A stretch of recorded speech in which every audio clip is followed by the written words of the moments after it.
आमे माने कथबार्ता हेबा सेही प्रसंगर शीर्षक हला काहींकी निद हुए नाही। एही प्रसंगरे आमे प्रभु को वाक्यरु अल्प समय ध्यान करिबा। मनुष्य को बा जने व्यक्ति को काहींकी निद हुए नाही। एही प्रसंगरे प्रभु को वाक्य आम मानकु कौन कहे। प्रिय भाई भणी माने जदि आपण माने गीत संगीता 127 अध्याय 2 पद पढ़िबे जे गीत रचक से प्रकार कहती आपना प्रियतम को से कौन करती निद्रा दियंती। आपना प्रिय जन को प्रिय लोक मान को परमेश्वर निद्रा दियंती। तो वास्तव में आज आम कथबार्ता हेबा जे जने व्यक्ति को जने लोक को निद काहींकी हुए ना। किछि दिन तले जने भाई ए प्रकार कहूथिले जे आमर जने भाई पाई आपण माने प्रार्थना करंतु तांकर 2 वर्ष हला तांकु निद हो नै। 2 वर्ष हलानी से भाई को निद हो नै।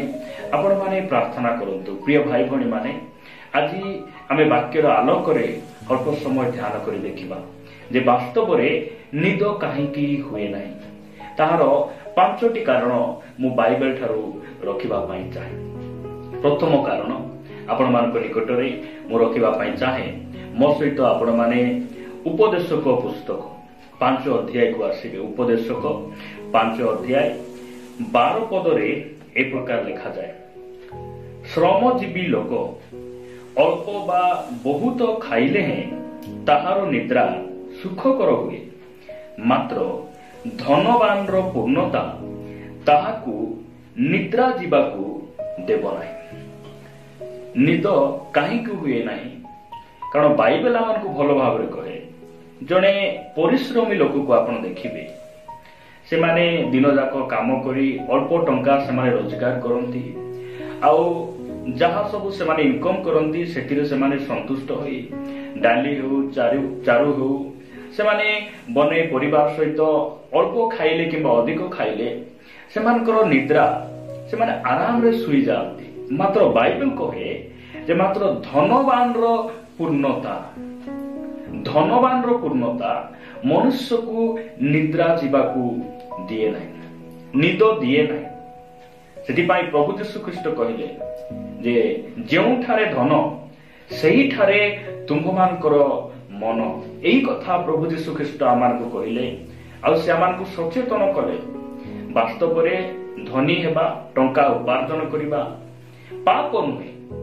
आमे देखुचु जे आइबो उस देशर समस्तंक ठारू से नंबर 1 धनी व्यक्ति थिले। मात्र परमेश्वर निजे सर्टिफिकेट दियंती आइबोंक विषय रे कहंती जे पृथ्वीर समस्त लोक ठारू आइबो से सिद्ध थिले सरल थिले कुक्रिया त्यागकारी जड़े व्यक्ति थिले परमेश्वर को भय करबा जड़े व्यक्ति थिले। धनवान हेबा धनी हेबा पाप नुहे किंतु परमेश्वर ठारू अधिक धन प्रति प्रेम करबा धन प्रति दौड़ीबा धन प्रति आसक्त हेबा यह पाप अटे। आ जेते बेले जने मनुष्य धन प्रति तार प्रेम बढ़ी जाए लालायित हुए आ धनवान रो पूर्णता कौन करे नाही निद्रा जीवाकू दिए नाही। धनी माने राति रे सोई पारंती नाही। टिके बिलेई घर को आसिले मूसा टिके कोनसी थाली गिना टिके शब्द कले से माने निद भागी जाए कारण आलमेरी रे टंका थाए आलमेरी रे सुना थाए से माने सोई पारंती नाही। प्रिय भाई भणी माने प्रभु को नाम रे गौरव हो। आज आमे देखुचु जे निद काहींकी हुए नाही। एकमात्र कारण जे धनवान जेते बेले धन पूर्ण हो जाए धन बढ़े दिन दिन को आउ मनुष्य जेबे धन प्रति आसक्त हो जाए आउ तार निद्रा सुखकर हुए ना। मु आपण मान निकट रे द्वितीय विषय रखिबा पई चाहे। द्वितीय विषय आपण माने मो सहित दानिएल पुस्तक को आसीबे। दानिएल भविष्यत वक्ता को पुस्तक आपण माने 6 अध्याय को आसीबे। दानिएल 6 अध्याय 18 पद मु आपण समस्त निमंते पढ़िबा पई चाहे। लिखा जाए एउतारे राजा आपना अट्टालिका को जाई उपवास रे रात्रि क्षेपण कला ଓ ବାଦ୍ୟଯନ୍ତ୍ରାଦି ତାହା ନିକଟକୁ ଅଣାଗଲା ନାହିଁ, ଆଉ ତାହାର ନିଦ୍ରା ନହିଲା। ରାଜାଙ୍କର ନିଦ ହଉନାହିଁ। ଆମେ ଦେଖୁଛୁ ଯେ ରାଜା ନବୁକଦ୍ନେସର ତାହାଙ୍କର ନିଦ ହଉନାହିଁ। କାହିଁକି ନିଦ ହଉନାହିଁ? ସେ ରାତି ଯାକ କିଛି ଖାଇ ନାହାନ୍ତି। ଜଣେ ବ୍ୟକ୍ତିର ନିଦ କାହିଁକି ହୁଏ ନାହିଁ? ଭୋକରେ ରହିବା ଯୋଗୁଁ, ଉପବାସରେ ରହିବା ଯୋଗୁଁ ଜଣେ ମନୁଷ୍ୟକୁ ନିଦ ହୁଏ ନାହିଁ। ରାଜା ନବୁକଦ୍ନେସର ଏଥିପାଇଁ ସେ ଭୋଜନ କରୁନାହାନ୍ତି, କାରଣ ଦାନିଏଲଙ୍କୁ ସିଂହ ଗର୍ତ୍ତରେ ପକାଯାଇଛି। ଆଉ ଯଦି ଆପଣମାନେ ଯଦି ସେହି 6 ଅଧ୍ୟାୟ ଦାନିଏଲ 6 ଅଧ୍ୟାୟ 14 ପଦ ପଢିବେ, ତହୁଁ ରାଜା ଏକଥା ଶୁଣି ଅତିଶୟ ଅସନ୍ତୁଷ୍ଟ ହେଲା। ପୁଣି ଦାନିଏଲଙ୍କୁ ଉଦ୍ଧାର କରିବା ପାଇଁ ତାଙ୍କ ବିଷୟରେ ମନୋଯୋଗ କଲା, ଆଉ ତାଙ୍କୁ ରକ୍ଷା କରିବା ପାଇଁ ସୂର୍ଯ୍ୟାସ୍ତ ପର୍ଯ୍ୟନ୍ତ ଯତ୍ନ କଲା। ରାଜାଙ୍କର ମନ ଦିନ ଯାକ ପୁରା ଖରାପ ଅଛି। ଦାନିଏଲଙ୍କୁ ସିଂହ ଗର୍ତ୍ତରେ ପକାଇବାର ରାଜାଙ୍କର ତିଳେ ମଧ୍ୟ ଇଚ୍ଛା ନାହିଁ। ଏହି ପ୍ରକାର ଅସନ୍ତୁଷ୍ଟ ମନରେ ରହି ରାତିରେ ସେ କିଛି ଖାଇଲେ ନାହିଁ। ସେଥିପାଇଁ କଣ ହଉନାହିଁ? ରାଜାଙ୍କୁ ନିଦ ହଉନାହିଁ। ପ୍ରିୟ ଭାଇ ଭଉଣୀ ମାନେ, ଆମେ ନିଦ ନ ହେବାର କାରଣ କଣ? ବାଇବେଲ ଆମକୁ କହେ ଯେ କିଛି ନ ଖାଇବାରୁ ଆମେ କଣ ହେଇଥାଉ? ଆମେ ଶୋଇପାରୁ ନଥାଉ। ସେଥିପାଇଁ ଆମକୁ ରାତିରେ ଶୋଇଲା ବେଳେ ଆମକୁ ନିଶ୍ଚିତ ଭାବରେ ଆମେ କିଛି ଖାଇବା ପୂର୍ବରୁ ପରମେଶ୍ୱରଙ୍କର ବାକ୍ୟକୁ ଆମେ ପଢିବାର ଅଛି। କାରଣ ବାକ୍ୟ ଈଶ୍ୱରଙ୍କର ସେହି ସ୍ୱର୍ଗୀୟ ଆହାର ଅଟେ, ଆମମାନଙ୍କର ଆତ୍ମିକ ଖାଦ୍ୟ ଅଟେ। ସେଥିପାଇଁ ପରମେଶ୍ୱର ଆମକୁ ଯାହା ଦେଇଛନ୍ତି ତାହାକୁ ଆମେ ଭୋଜନ କରିବାର ଅଛି। ଅନେକ ଭାଇ ଭଉଣୀ ମାନେ ସେମାନେ ଘରେ ଯାହା ଅଛି ସେଥିରେ ସେମାନେ ସନ୍ତୁଷ୍ଟ ନୁହନ୍ତି। ଆମିଷ ନ ଖାଇଲେ ସେମାନଙ୍କର ପେଟ ପୁରେ ନାହିଁ, ନିଦ ହୁଏ ନାହିଁ। ଏ ପ୍ରକାର ଅନେକ ଭାଇ ଭଉଣୀ ମାନେ ସେମାନେ ପ୍ରତିଶ୍ରୁତି ଦିଅନ୍ତି। ପ୍ରିୟ ଭାଇ ଭଉଣୀ ମାନେ, ଠିକ ସମୟରେ ଆମେ ଖିଆପିଆ କରିବାର ଆବଶ୍ୟକ ରହିଛି। ନହେଲେ ଆମକୁ କଣ ହେବ ନାହିଁ? ନିଦ ହେବ ନାହିଁ। କାରଣ ରାଜା ରାତି ଯାକ କିଛି ଖାଇଲେ ନାହିଁ, ଆଉ ତାଙ୍କୁ ନିଦ ନହେଲା। ବାଇବେଲ ଏହା ଆମମାନଙ୍କୁ କହେ। ମୁଁ ଆପଣମାନଙ୍କ ନିକଟରେ ତୃତୀୟ ବିଷୟ ରଖିବା ପାଇଁ ଚାହେଁ। ଆପଣମାନେ ତୃତୀୟ ବିଷୟ ଦେଖିପାରିବେ। ଆଦି ପୁସ୍ତକ, ଏହା ହେଉଛି ତୃତୀୟ କାରଣ। ଆଦି ପୁସ୍ତକ 31 ଅଧ୍ୟାୟ 39 ଆଉ 40 ପଦ ମୁଁ ଆମ ସମସ୍ତଙ୍କ ନିମନ୍ତେ ପଢିବା ପାଇଁ ଚାହେଁ। ଲେଖାଯାଏ, ବରଞ୍ଚ ହିଂସକ ଜନ୍ତୁ ଯାହାକୁ ଖଣ୍ଡିଆ କଲା ତାହା ସୁଦ୍ଧା ତୁମ କତିକି ଆଣିଲି ନାହିଁ। ସେ କ୍ଷତି ଆପେ ସହିଲି। ଦିନରେ ଚରି ଯାଉ କି ରାତିରେ ଚରି ଯାଉ, ତାହା ତୁମେ ମୋ ହାତରୁ ନେଲ। ଦିନରେ ଖରା, ରାତିରେ କାକର ମୋତେ ଗ୍ରାସ କଲା। ମୋ ଆଖିରୁ ନିଦ ପଳାଇଗଲା। ଏହିପରି ମୁଁ ଥିଲି। ପ୍ରିୟ ଭାଇ ଭଉଣୀ ମାନେ, ଏହା ଆମେ ଏହି ବାକ୍ୟ ଯାହା ଯାକୁବଙ୍କ ବିଷୟରେ ଆମେ ପଢୁଛୁ। ଯାକୁବ ଯେତେବେଳେ ଆପଣାର ମାମୁଁ ଲାବନର ଘରକୁ ସେ ଗଲେ, ସେ ଲାବନଙ୍କର 2ଟି ଝିଅ ପାଇଁ ସେ 14 ବର୍ଷ ଦାସତ୍ୱ କର୍ମ କରିଥିଲେ ଏବଂ ପଶୁ ଛେଳି ମେଣ୍ଢା ନିମନ୍ତେ ସେ 6 ବର୍ଷ ଦାସତ୍ୱ କର୍ମ, ଏପରି 20 ବର୍ଷ ଆପଣ ମାମୁଁ ଘରେ ସେ ଦାସତ୍ୱ କର୍ମ କରୁଥିଲେ। କାହିଁକି? ନିଜର ଦାୟିତ୍ୱକୁ ତୁଳେଇବା ପାଇଁ। ପ୍ରିୟ ଭାଇ ଭଉଣୀ ମାନେ, ଅନେକ ସମୟରେ ଆମକୁ ନିଦ ହୁଏ ନାହିଁ। ଯେଉଁ ସମୟରେ କିଛି ଦିନ ତଳେ ଆମ ଚର୍ଚ୍ଚର ଉପାସନା ଚର୍ଚ୍ଚ ପୂଜାରୀପୁର ଆମର ପୁଅ ଝିଅ ମାନେ ସଣ୍ଡେ ସ୍କୁଲ ଗୋଟେ କଲଚରାଲ ପ୍ରୋଗ୍ରାମ ଗୋଟେ କରିଥିଲେ। ଆଉ ସେମାନେ ଡେକୋରେଟ କରିବା ପାଇଁ କିଛି ଚର୍ଚ୍ଚରେ କିଛି କାମ କରିବା ପାଇଁ, ସଜାଡ଼ିବା ପାଇଁ ସେମାନେ ତାଙ୍କର ଦାୟିତ୍ୱକୁ ତୁଳାଉ କାମ କରୁ କରୁ ମୁଁ ଶୁଣୁଥିଲି ଯେ ସେମାନେ ଘଣ୍ଟେ ପର୍ଯ୍ୟନ୍ତ ସେମାନେ କାମ କରୁଥିଲେ। ମୁଁ କହିବାର ଅର୍ଥ ଯେ ଆପଣଙ୍କର ଦାୟିତ୍ୱକୁ ତୁଳାଇବା ପାଇଁ ଯେତେବେଳେ ବୋଝଗ୍ରସ୍ତ ହେବେ, ଆପଣଙ୍କୁ ନିଦ ଲାଗିବ ନାହିଁ। ଏହା ବାଇବେଲ ଆମମାନଙ୍କୁ କହେ। ସେଥିପାଇଁ ନିଦ କେତେବେଳେ ଲାଗେ ନାହିଁ? ଯେତେବେଳେ ଆମେ ଦାୟିତ୍ୱକୁ ତୁଳାଉ। ପ୍ରିୟ ଭାଇ ଭଉଣୀ ମାନେ, ଏହି ଯାକୁବଙ୍କ ବିଷୟରେ ଯଦି ଆମେ ଅନ୍ୟ ଭାଷାରେ କହୁ ଯେ ଯେତେବେଳେ ପ୍ରେମ ପାଗଳ ହେଇଗଲେ, ସେହି 14 ବର୍ଷ ତାଙ୍କୁ ଅଳ୍ପ ଦିନ ପରି ଲାଗିଲା, 7 ଦିନ ପରି ଲାଗିଲା, 14 ଦିନ ପରି ଲାଗିଲା ବୋଲି ବାଇବେଲ କହେ। ଖ୍ରୀଷ୍ଟରେ ପ୍ରିୟ ଭାଇ ଭଉଣୀ ମାନେ, ଆଜି ଅନେକ ଯୁବା ଯୁବତୀ ସେମାନଙ୍କୁ ଦିନ ରାତି ସମାନ ଅଟେ। କାରଣ ପୁଅମାନେ ଝିଅ ପଛରେ ସେମାନେ ପାଗଳ ଅଟନ୍ତି झील माने पुओ पछरे पागल अटंती आ राति रे से माने फोन माध्यम रे गोपी गोपी से माने को निद हुए ना। जाकुब निजे कहउछंती मु तुमर लगाम पुरी खटिछि आउ जहा क्षति हला मो हातर देली खरा गला काकर बरसा गला मते राति रे निद मध्य हला नै। तुमर दुईटी झियो पाई मु दासत्व कर्म कली पशुपल पाई मु दासत्व कर्म कली एही कथा जाकुब कहउछंती। प्रिय भाई भणी माने जदि आज अनेक व्यक्ति मान को निद कहीं हो नहीं कारण से माने मोबाइल पछरे पागल अटंती फेसबुक पछरे पागल अटंती व्हाट्सएप आप से माने बिजी अटंती चैटिंग करिबारे अन्य मान सहित कथा हेबारे सेति पाए समान को निद हुए नहीं। यह बाइबल हमको स्पष्ट भाव में कहे। प्रिय भाई भणी माने मु आपण मान को निकट रे चतुर्थ विषय रखिबा पई चाहे।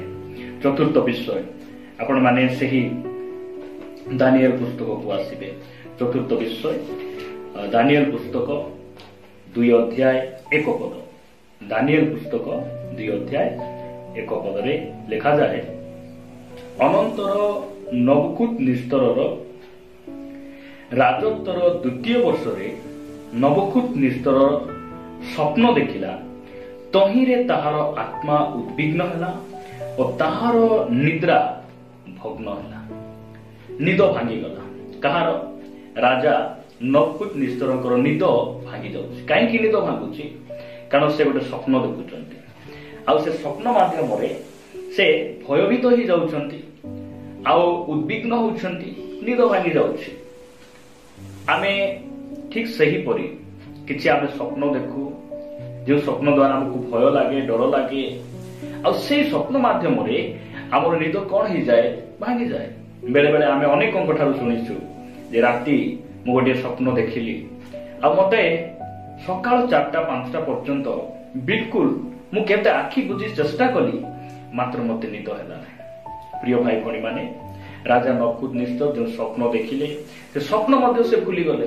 परमेश्वर से स्वप्न को लुचेई देले आ परमेश्वरंकर दास दानिएल से स्वप्न को से कहिले आ स्वप्नर अर्थ मध्य कहिले। एति पई निद न आसीबार कारण ए सब कारण जन व्यक्ति को कौन हुए ना निद हुए ना। शेष कथा कही मु समाप्त करने चाहे।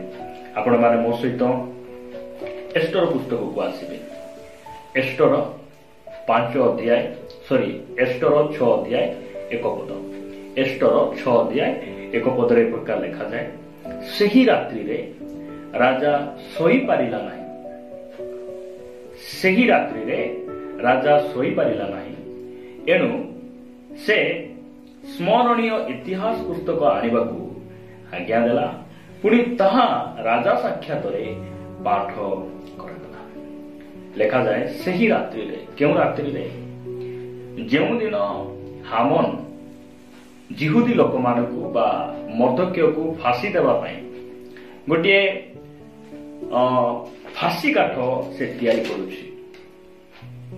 फांसी काठ से एक 50 हाथ उच्चर फांसी काठ तैयारी करुछि जे जिहुदी मर्दक्य को फांसी देवा पाई। एही कथा जेतेबेले राजा सुनुचंती ताहांकु से रात्रि रे कोन हो नै निद हो नै। प्रिय भाई भणी माने जो समय रे परमेश्वर लोक माने संकट रे पड़ती विपद रे पड़ती आउ समस्या रे पड़ती सेही समय रे सेही अंचलर शासनकर्ता मानकर निद को परमेश्वर कौन करती भांगी दियंती। प्रभु नाम गौरव हो। परमेश्वर आमर नेता मान द्वारा आमर उच्च पद पदवीर लोक मान द्वारा ताहांकर लोक मान से नियंत्रण करती सुरक्षा दियंती। आउ एही मर्दक्य को फांसी देवा निमंते हामन कौन करुछि फांसी काट प्रस्तुत करुछि। एहीपरि समय रे राजार निद को परमेश्वर खराब कर दउछंती। आउ जो हामन मर्दक्य जिहुदी लोक मर्दक्य बा जिहुदी लोक मान को फांसी देवा पाई जो फांसी काट प्रस्तुत करिछि सेही फांसी काट रे सेही हामन को फांसी दिया जाउछि। हमर परमेश्वर केते भयंकर परमेश्वर अटंती। आज आमे देखुछु जे निद काहे कि हुए नै। बाइबल रु आमे ध्यान कलु जे प्रथम कारण धनर पूर्णता जोगु धन वृद्धि पाइबारु ଧନ ପ୍ରତି ଆସକ୍ତ ହେବାରୁ ଗୋଟେ ମନୁଷ୍ୟକୁ ନିଦ ହୁଏ ନାହିଁ। ନିଦ କାହିଁକି ହୁଏ ନାହିଁ? ଆମେ ଦେଖିଲୁ ଦ୍ୱିତୀୟ ବିଷୟ ଯେ ଖାଲି ପେଟରେ ରହିଲେ, ନ ଖାଇ ଉପବାସରେ ରହିଲେ ମଧ୍ୟ ରାତିରେ ନିଦ ହୁଏ ନାହିଁ। ତୃତୀୟ ବିଷୟ, ନିଜର ଦାୟିତ୍ୱକୁ ବା ପ୍ରେମ ପାଗଳ ହେଲେ ମଧ୍ୟ ଜାଗତିକ ଶାରୀରିକ ଅଭିଳାଷରେ ଆମେ ଆସକ୍ତ ହେଲେ କଣ ହୁଏ ନାହିଁ? ରାତିରେ ନିଦ ହୁଏ ନାହିଁ। ଆମେ ଚତୁର୍ଥ ବିଷୟ ଦେଖୁଛୁ ଯେ ସ୍ୱପ୍ନ ଦ୍ୱାରା ବା ସ୍ୱପ୍ନର କାରଣରୁ ଉଦ୍ବିଗ୍ନ ହେବାରୁ କଣ ହୁଏ ନାହିଁ? ଗୋଟେ ମନୁଷ୍ୟକୁ ନିଦ ହୁଏ ନାହିଁ। ପଞ୍ଚମ କାରଣ ଆଉ ଶେଷ କାରଣ ଆମେ ଦେଖୁଛୁ ଯେ ପ୍ରଭୁଙ୍କର ଲୋକମାନେ ଯେବେ ବିପଦରେ ରୁହନ୍ତି, ସଙ୍କଟରେ ରୁହନ୍ତି, ସେଇ ସମୟରେ ସେଇ ଅଞ୍ଚଳ, ସେଇ ଦେଶର ରାଜା ମାନଙ୍କର ନିଦକୁ ପରମେଶ୍ୱର ଖରାପ କରିଦିଅନ୍ତି। ଆଉ ସେମାନଙ୍କୁ ନିଦ ହୁଏ ନାହିଁ। କାହିଁକି? ସେମାନଙ୍କୁ ମୁଁ କେମିତି ଉଦ୍ଧାର କରିବି, ଏମାନଙ୍କୁ ବଞ୍ଚେଇବି, ଏହି ଚିନ୍ତା ସେମାନଙ୍କ ମଧ୍ୟରେ ପଳାଇ ଆସେ। ପ୍ରିୟ ଭାଇ ଭଉଣୀ ମାନେ, ପ୍ରଭୁ ଏ ବାକ୍ୟ ଦ୍ୱାରା ଆମ ପ୍ରତ୍ୟେକଙ୍କୁ ପ୍ରଚୁର ଭାବରେ ଆଶୀର୍ବାଦ କରନ୍ତୁ।